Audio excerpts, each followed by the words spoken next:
സർക്കാർ അറിയേണ്ട കാര്യങ്ങൾ ഞാൻ അറിഞ്ഞില്ല എന്ന് ഒരു മുഖ്യമന്ത്രി പറയുന്നുണ്ടെങ്കിൽ ആ മുഖ്യമന്ത്രി ആ പദവിക്ക് എത്രമാത്രം യോഗ്യനാണ് എന്ന് സ്വന്തം നിലയിലും അദ്ദേഹത്തെ നിയോഗിച്ച പാർട്ടിയും മുന്നണിയും ഒന്ന് ആലോചിക്കുന്നത് നല്ലതാണ്.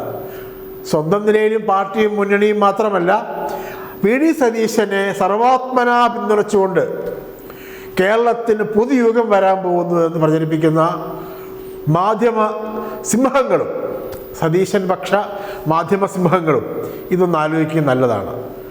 രണ്ട് കാര്യങ്ങൾ ഇപ്പോൾ തന്നെ പറയാനുണ്ട്. ഒന്ന്, സത്യപ്രതിജ്ഞാ ദിനത്തിലെ വന്ദേ മാതരത്തിൻ്റെ ഇഷ്യൂ കത്തിയപ്പോൾ സതീശൻ പറഞ്ഞത് ഞാനത് അറിഞ്ഞില്ല, സമയത്ത് അവിടെ വന്ദേ മാതരം ഉയർന്നപ്പോൾ മാത്രമാണ്, സ്റ്റേജിൽ വെച്ചാണ് അറിഞ്ഞത് എന്നാണ്.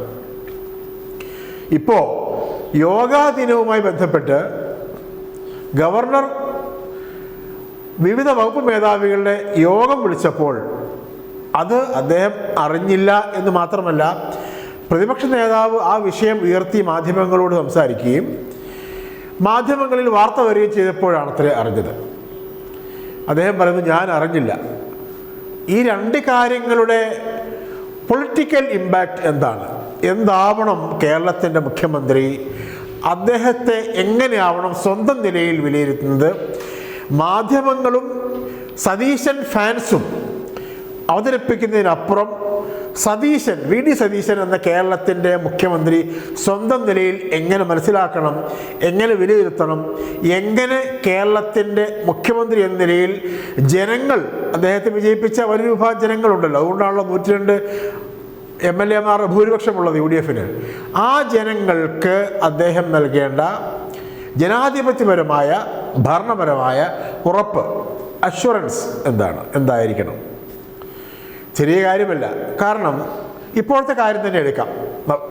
അതായത് സത്യപ്രതിജ്ഞാ ദിനത്തിൽ വന്ദേമാതരം ഉയർന്നതുമായി ബന്ധപ്പെട്ട ചർച്ചകൾ ഒരുപാട് വന്നു കഴിഞ്ഞു. അതിൻ്റെ അലകളങ്ങ് അടങ്ങിയപ്പോഴാണ് ഇപ്പോഴത്തെ വിഷയം. ഗവർണർ ഭരണഘടനാപരമായി സംസ്ഥാനത്തിൻ്റെ ഭരണത്തലവനാണ്, ശരി. പക്ഷേ ദൈനംദിന ഭരണകാര്യങ്ങളിൽ ഇടപെടാനോ ഉദ്യോഗസ്ഥരെ വിളിച്ചു വരുത്തി ചർച്ച ചെയ്യാനോ നിർദ്ദേശങ്ങൾ നൽകാനോ ഗവർണർക്ക് അധികാരമില്ല. ഗവർണറുടെ റോൾ കൃത്യമായി നിർവചിക്കപ്പെട്ടതാണ്. അതിൽ ജനങ്ങൾ തിരഞ്ഞെടുത്ത ഗവൺമെൻറ്റിൻ്റെ അധികാരത്തെ ഏതെങ്കിലും രീതിയിൽ ഷെയർ ചെയ്യാൻ, അതിൽ കൈകടത്താൻ, അത് സ്വന്തം അധികാരമായി ധരിച്ച് ഇംപ്ലിമെൻ്റ് ചെയ്യാൻ കൽപ്പനകൾ, നിർദ്ദേശങ്ങൾ, ജനാധിപത്യത്തിൽ കൽപ്പനകളില്ല, നിർദ്ദേശങ്ങളേ ഉള്ളൂ.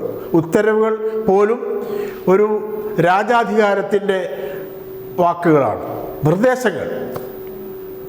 അത്തരം നിർദ്ദേശങ്ങൾ നൽകാൻ പോലും ഗവർണർക്ക് അധികാരമില്ല.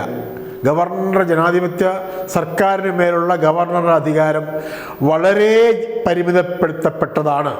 ഗവർണർക്കറിയാം, ലോക് ഭവൻ അറിയാം, മുഖ്യമന്ത്രിക്കറിയാം, മന്ത്രിമാർക്കറിയാം, ചീഫ് സെക്രട്ടറിക്ക് അറിയാം.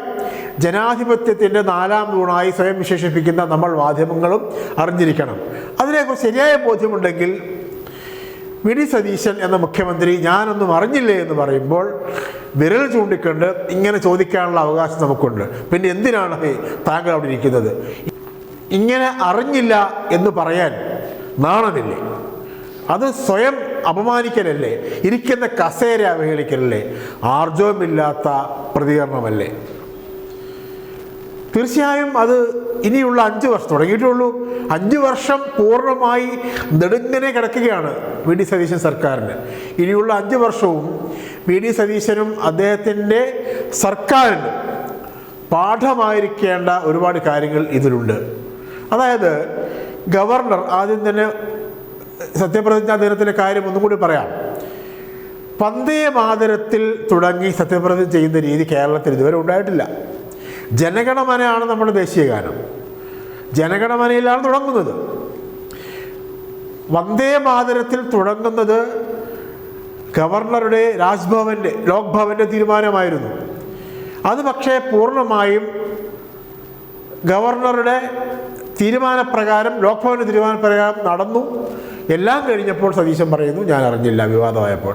അങ്ങനെ അറിയാതെ മുഖ്യമന്ത്രി അറിയാതെ, അദ്ദേഹത്തിൻ്റെ ഓഫീസ് അറിയാതെ, പൊതുഭരണ വകുപ്പിൻ്റെ പ്രോട്ടോകോൾ വിഭാഗം അറിയാതെ ഒരു കാര്യവും അങ്ങ് നടക്കില്ല അത്തരമൊരു ചടങ്ങിൽ എന്നുള്ളത് സാധാരണഗതിയിൽ ഭരണത്തിൻ്റെ, രാഷ്ട്രീയത്തിൻ്റെ, സത്യപ്രതിജ്ഞയുടെ കാര്യങ്ങൾ അറിയാവുന്നവർക്ക് അറിയാവുന്ന കാര്യമാണ്. അപ്പോൾ അത് സത്യമായിരുന്നില്ല. നുണ എന്ന വാക്ക് നമ്മൾ ഉപയോഗിക്കുന്നില്ല. അത് സത്യവിരുദ്ധമായ കാര്യമാണ് അദ്ദേഹം പറഞ്ഞത്.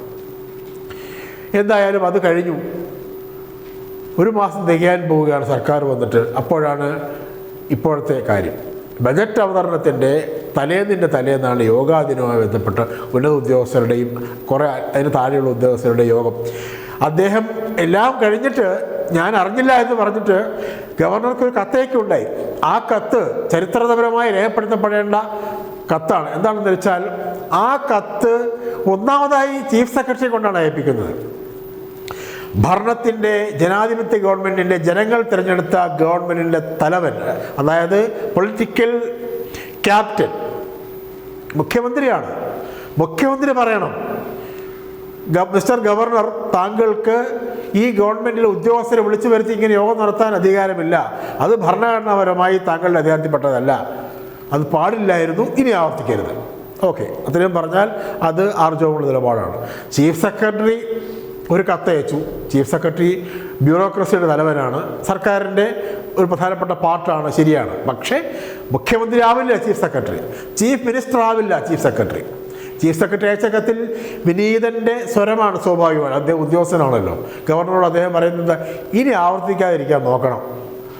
അത് രണ്ടും രണ്ടാണ്.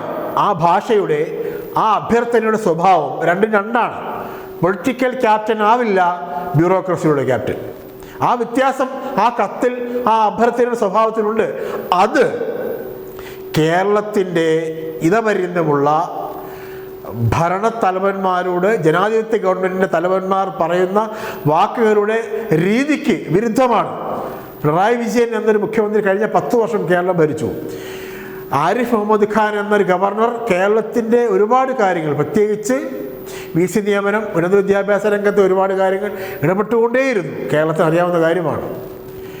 പറയേണ്ട സന്ദർഭങ്ങളിൽ, വാക്കുകൊണ്ട് പറയേണ്ട സന്ദർഭങ്ങളിൽ, അക്ഷരങ്ങൾ കൊണ്ട് എഴുതി അറിയിക്കേണ്ട സന്ദർഭങ്ങളിൽ, എല്ലാം മുഖ്യമന്ത്രി ഇടപെടേണ്ട എല്ലാ സന്ദർഭങ്ങളിലും മുഖ്യമന്ത്രി തന്നെ അതിശക്തമായി എഴുതുകയും പറയുകയും ചെയ്ത ചരിത്രമുണ്ട്.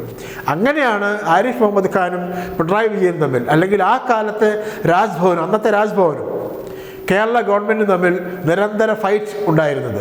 ആ ഫൈറ്റ്, ആ പോരാട്ടം ജനാധിപത്യത്തിൽ ഒരു ഗവൺമെൻറ്റിൻ്റെ ആത്മാഭിമാനത്തെയും ആ ഗവൺമെൻറ്റിനെ തിരഞ്ഞെടുക്കുന്ന ജനങ്ങളുടെ ആത്മാഭിമാനത്തെയും പ്രതിനിധാനം ചെയ്യുന്ന ഫൈറ്റാണ്.